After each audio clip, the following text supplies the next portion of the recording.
Okay, imagine this. Okay. You wake up tomorrow, and the very first thing you reach for, it's not that coffee you desperately need, it's your phone. Yeah. And then maybe you glance over and, oh, your kids doing the exact same thing. Yeah. It really feels like our phones are just, like, grafted onto our hands, doesn't it? They really are. For everything. Good. Work, school, just downtime. Exactly. Entertainment. Yeah.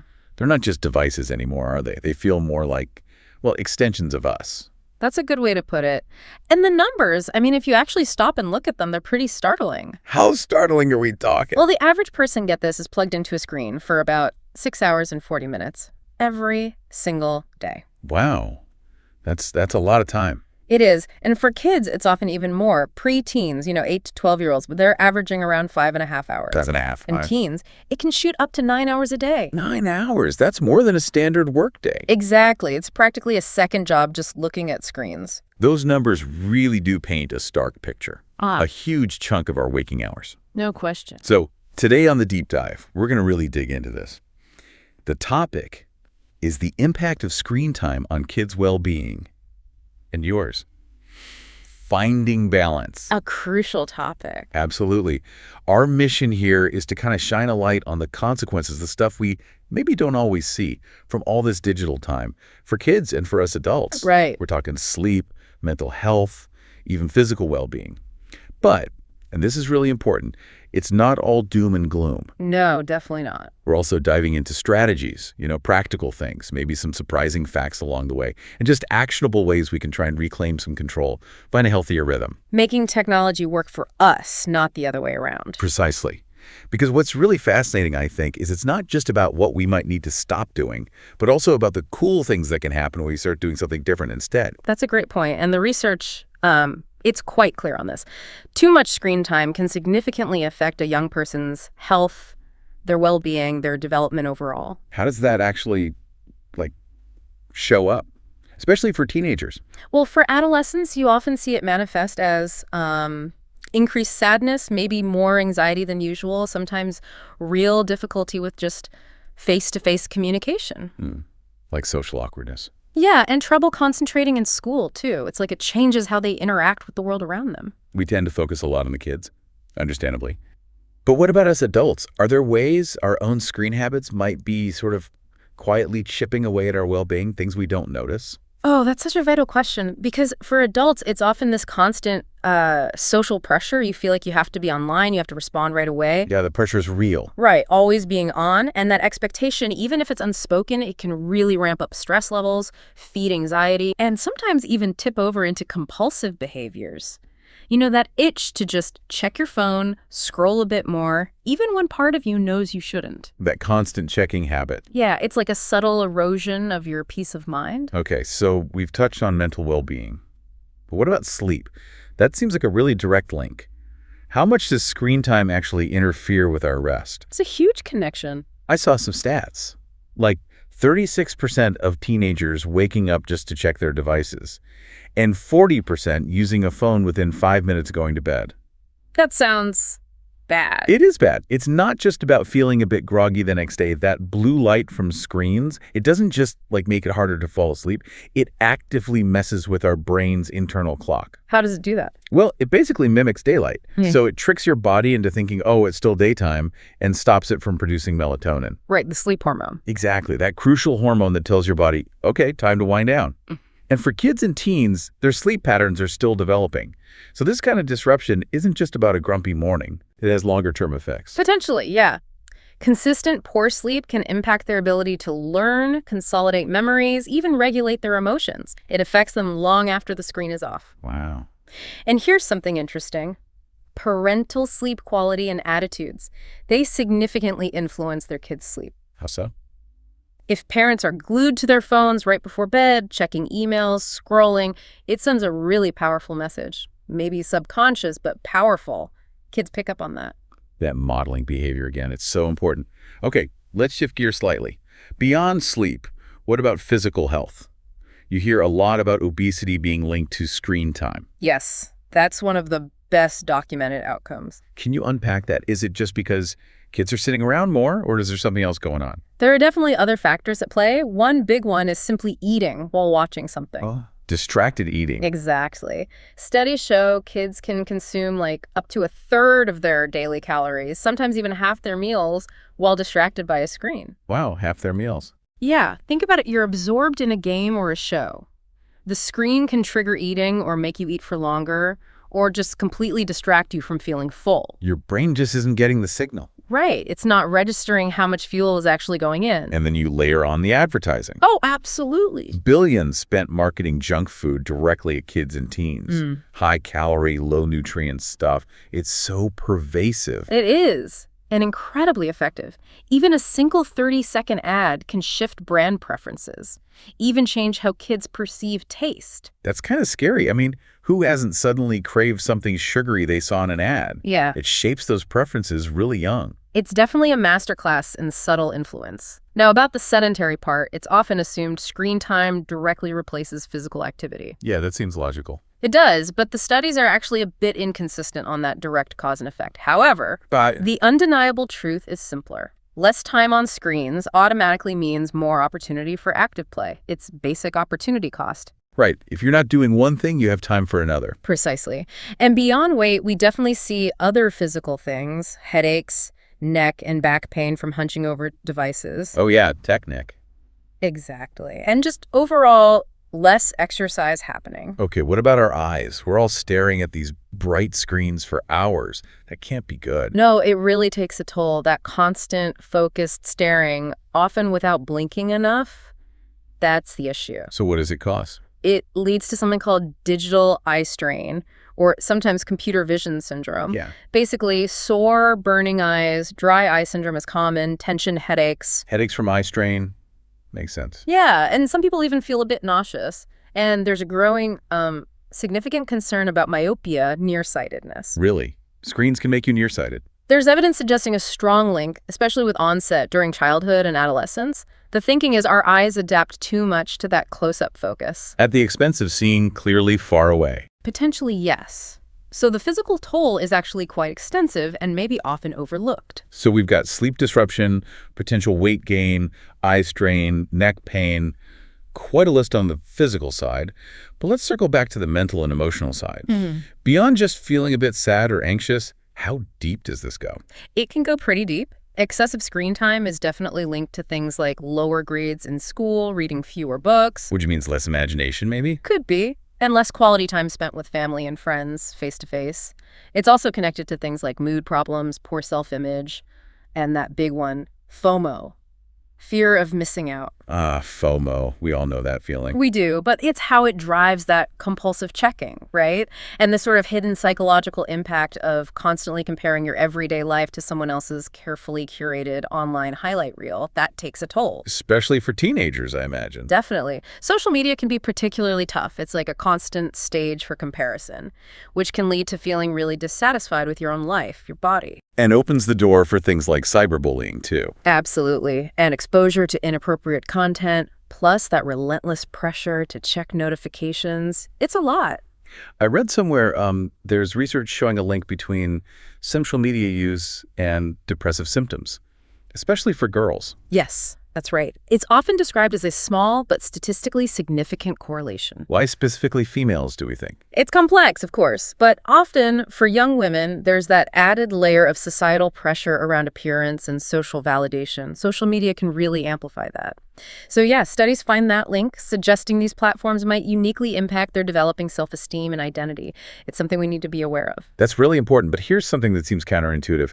Some studies apparently show that really low screen time isn't great either. Like, it correlates with worse mental health. Yes.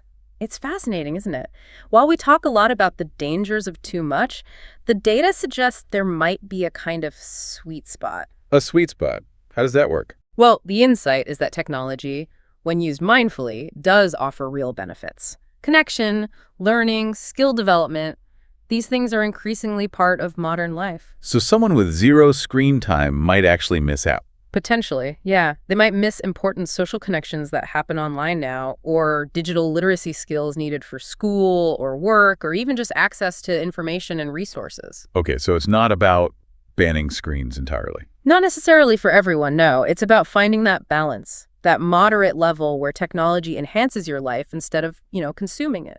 That's a great distinction. It really puts the focus on how we use it, not just if we use it, which leads us perfectly into the next part, finding that balance, developing strategies for digital well-being. And digital well-being, fundamentally, it's about having a healthy, intentional relationship with your devices, right? Exactly. Using tech to benefit you, not letting it run the show and lead to distraction, stress, burnout. It really requires mindfulness, doesn't it? Yeah. Like consciously asking yourself, when am I using this? Why am I using it? How am I using it? That's the core of it.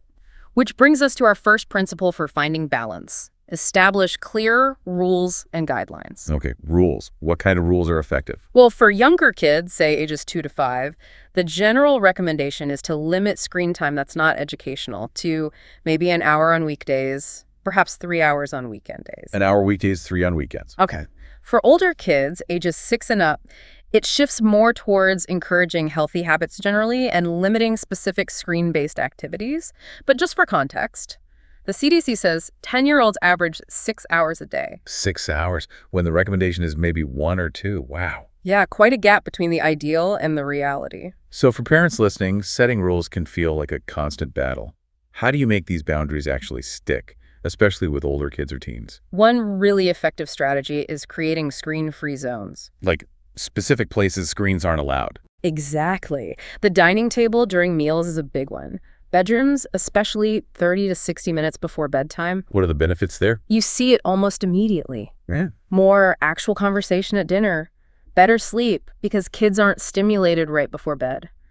I know a family who started a phone basket by the door. Everyone, parents included, drops their phone in when they get home. Ooh, I like that. Parents too. Yeah. They said it was tough for like a week, but then their dinners totally changed. Actual talking and laughing, not just silent scrolling. That's a great visual. And that idea extends to tech-free times too, right? Like during homework or family activities. Definitely. Encouraging everyone to put devices away during those focused times. But you touched on something key earlier. Yeah. Talking about the why behind the rules. Right, not just making it seem like a punishment. How do we do that well? It's about making it a discussion, not a lecture. Instead of just no phones at dinner, maybe try asking, hey, have you noticed we talk more when the phones are away? What happens when we're all looking down instead of at each other? Getting them to see the connection themselves. Exactly. Or for sleep, how do you feel the next morning when you scroll right before bed? Does it make it harder to wind down? It helps them build self-awareness, which is way more powerful than just following a rule because they have to. That makes a lot of sense. Yeah. Okay, so principle 2 is about filling that time, right? Yeah. Encourage alternative activities. Yes. This is crucial. Swapping passive screen time for active, real-life engagement. What kind of alternatives are we talking about? Well, think creative play and imagination building. This stuff is so important for cognitive growth, problem solving, family bonding. So like arts and crafts. Simple things. Folding paper airplanes, making pasta sculptures, even homemade Play-Doh. Did you know making Play-Doh can actually increase a child's focus by about 25%? Really? That's amazing. Yeah. And things like storytelling, role-playing, using puppets, playing doctor or teacher, it boosts imagination, communication skills, empathy. Even puppet shows are linked to higher self-esteem. Wow. The key is making it accessible and fun, I guess. And maybe joining in yourself sometimes. Another huge area is outdoor adventures and nature exploration. Getting outside, can't beat it. Right. It's not just exercise. It's educational. It connects kids to nature. Gardening, for instance, teaches patience, gives a real sense of accomplishment. My kids loved planting seeds last year. See? Or nature scavenger hunts, great for observation skills. Yeah. And beyond sports, just simple things like hiking, biking, flying a kite. It's great physically, but also mentally and emotionally. That green time in nature, it's proven to reduce stress, boost well-being, decrease anxiety, like a reset button. A reset button for the brain. I like that. And then there are educational and skill-building pursuits, things that foster life skills and creativity. Like what? Reading challenges, maybe a family writing project, simple science experiments at home, baking soda and vinegar of volcanoes, nurtures curiosity. And cooking or baking together, it's not just about the food. It teaches measuring, following instructions, patience. Guy Fieri actually said something great about this. Well, what did Guy Fieri say? He said, cooking with kids is not just about ingredients. It's about harnessing imagination, empowerment, and creativity. That's brilliant. It's the process. Exactly. It's the process. And we shouldn't forget classic family bonding stuff either. Board games, puzzles, Absolutely. Music and dance parties in the living room, karaoke, even listening to audiobooks together. Great for connection and self-expression. and maybe looking outwards too, like community involvement. Yes, volunteering, community service, teaches empathy, social responsibility, builds character in ways screens just can't. Okay, so lots of great alternatives. Which leads perfectly into the third principle, which feels really fundamental. Lead by example. Ah, yes, the big one. Because kids watch everything parents do. You are their primary model for how to live in the world. So if we want our teens to have healthy habits, We have to walk the talk, as they say. Our actions shout way louder than our words. it's so true. Maybe making tech breaks a family thing, like going for a walk together, no devices allowed. Great idea. Or even a weekend getaway where screens are intentionally left behind or limited. And beyond just putting the phone away, maybe being more mindful while we use it and letting kids see that. Yes, being aware of why you're picking up your phone, maybe tracking your own usage sometimes, Look. turning off those distracting notifications, and even just reflecting, maybe aloud sometimes, wow, I spent a lot of time scrolling just now. How do I feel? Modeling that self-awareness. It's incredibly powerful. It gives them a blueprint. Okay, and the final principle. Principle 4 is to foster digital literacy and responsibility. It's not about shielding them completely, but educating them. Educating them about what, specifically? About the pros and the cons of technology. Practical stuff like how to spot fake news or misleading information, how to stay safe online from cyberbullies, from predators, understanding that what they post online can be permanent. Right, their digital footprint. Exactly. And this needs to be a conversation, not a lecture. A two-way street. Yes. Have open discussions. Maybe set some goals together. Like, hey, let's both try to cut back screen time by 30 minutes today. Empower them to develop self-control and make good choices online. So it's about equipping them with the tools and the judgment to navigate it themselves. Precisely. That's a life skill they'll need forever in this world. Preparing them to be masters of their tech, not the other way around. Okay, so we've covered a lot. The dangers, the strategies.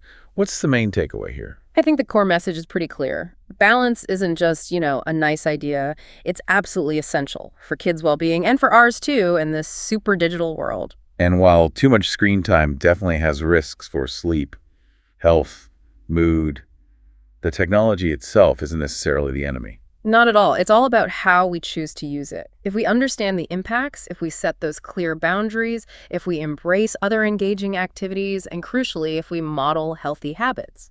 Then we can actually empower ourselves and our kids to thrive. Exactly. We can shift from feeling consumed by tech to using it intentionally as a tool for growth, for connection, for learning. That's the goal. Right. Making it a tool, not the master. Mm-hmm. Okay, so before we wrap up, a final thought for everyone listening to maybe mull over. When was the last time you really unplugged?